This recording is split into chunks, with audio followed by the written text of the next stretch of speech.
উপস্থিত প্রিয় ভাই বোনেরা,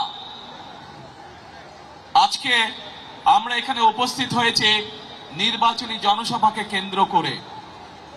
এই যে মঞ্চ, এই মঞ্চের পাশে কতগুলো মানুষ বসে আছেন এখানে, আপনারা হয়তো সবাই দেখতে পাচ্ছেন না, হয়তো কিছু মানুষ দেখতে পাচ্ছেন।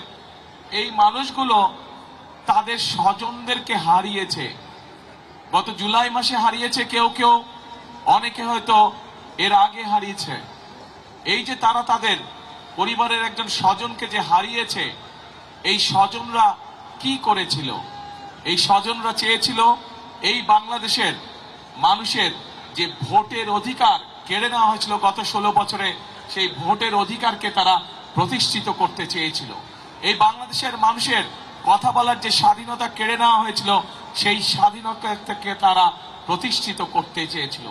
এই বাংলাদেশের মানুষের রাজনৈতিক এবং যে অর্থনৈতিক অধিকার ছিল, যেটি কেড়ে নেওয়া হয়েছিল, সেই অধিকারকে তারা প্রতিষ্ঠিত করতে চেয়েছিল। এবং সে কারণেই আমরা দেখেছি গত 16 বছর ধরে বিএনপির বহু নেতাকর্মী গুম, খুন, অত্যাচার, নির্যাতনের শিকার হয়েছে। আমরা দেখেছি গত জুলাই মাসে যখন ছাত্র জনতার গণ অভ্যুত্থান হয়, সেই সময় আমরা দেখেছি লক্ষ লক্ষ মানুষ কিভাবে রাজপথে নেমে এসেছিল এবং যে স্বৈরাচার এই দেশ থেকে পালিয়ে যেতে বাধ্য হয়েছে জনগণের গণ অভ্যুত্থানের আন্দোলনের মুখে, সেই সময় তারা পালিয়ে যাবার আগে কত 1400-র মতন মানুষকে তারা হত্যা করেছে, 20,000-এর মতন মানুষকে তারা বিভিন্নভাবে আহত করেছে। প্রিয় ভাই বোনেরা, এই মানুষগুলোর যে আত্মত্যাগ, এই মানুষগুলোর যে যারা জীবন উৎসর্গ করেছে, এদের এই ত্যাগ কি কখনো বৃথা যেতে পারে? আমরা যারা বেঁচে আছি আলহামদুলিল্লাহ, আল্লাহর রহমতে, আমরা কি কখনো এই তাদের এই ত্যাগগুলো বৃথা যেতে দিতে পারে? আমরা বৃথা যেতে দিতে পারি না। প্রিয় ভাই বোনেরা, এখন যদি বৃথা যেতে দিতে না হয়, তাহলে আমরা যারা পেছনে রয়ে গেছে আমাদের কি করতে হবে? আমাদের দুটো কাজ প্রিয় ভাই বোনেরা।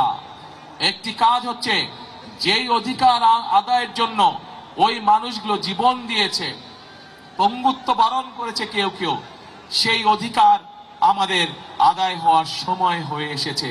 অর্থাৎ 12 তারিখ যেই নির্বাচনের জন্য বাংলাদেশের মানুষ 1 যুগেরও বেশি সময় ধরে অপেক্ষা করেছে, যে নির্বাচনের মাধ্যমে বাংলাদেশের মানুষ তাদের অধিকার প্রয়োগ করতে চায়, যে নির্বাচনের মাধ্যমে বাংলাদেশের মানুষ তাদের মতামত তুলে ধরতে চায়,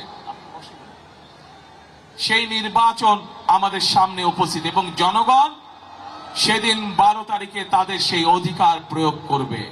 এবং একই সাথে প্রিয় ভাই বোনেরা, এই যে মানুষগুলো যারা জীবন উৎসর্গ করেছে, যারা শহীদ হয়েছে, যারা পঙ্গুত্ব বরণ করেছে, অত্যাচার নির্যাতন সহ্য করেছে হাজারো লক্ষ মানুষ, এই মানুষগুলোর আরেকটি প্রত্যাশা ছিল। এই যে এখানে আজকে ধানের শীষের প্রার্থী আমিনুল একটু আগে আপনাদের এলাকার যে সমস্যা বলে গেল, এরকম সমস্যা এই এলাকায় ঢাকা 16-তে যেমন আছে, ঢাকা মহানগরীতে যেমন আছে, সমগ্র বাংলাদেশের মানুষের বিভিন্ন সমস্যা আছে। কর্মসংস্থানের সমস্যা আছে, নারীদের অধিকার প্রতিষ্ঠিত করার সমস্যা আছে, আমাদের তরুণ যুবক ভাই বোনদের কর্মসংস্থানের সমস্যা আছে, শিক্ষার্থীর আগামী দিনের প্রজন্ম যারা শিক্ষার্থী তাদের শিক্ষার বিষয়ে সমস্যা আছে।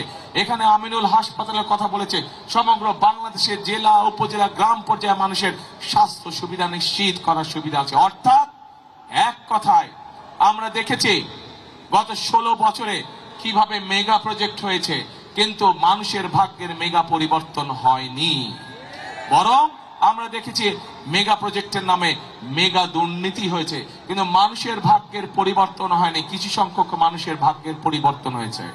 প্রিয় ভাই বোনেরা, আজ সময় এসেছে দেশ এবং দেশের মানুষের আমাদেরকে ভাগ্যের পরিবর্তন করতে হবে।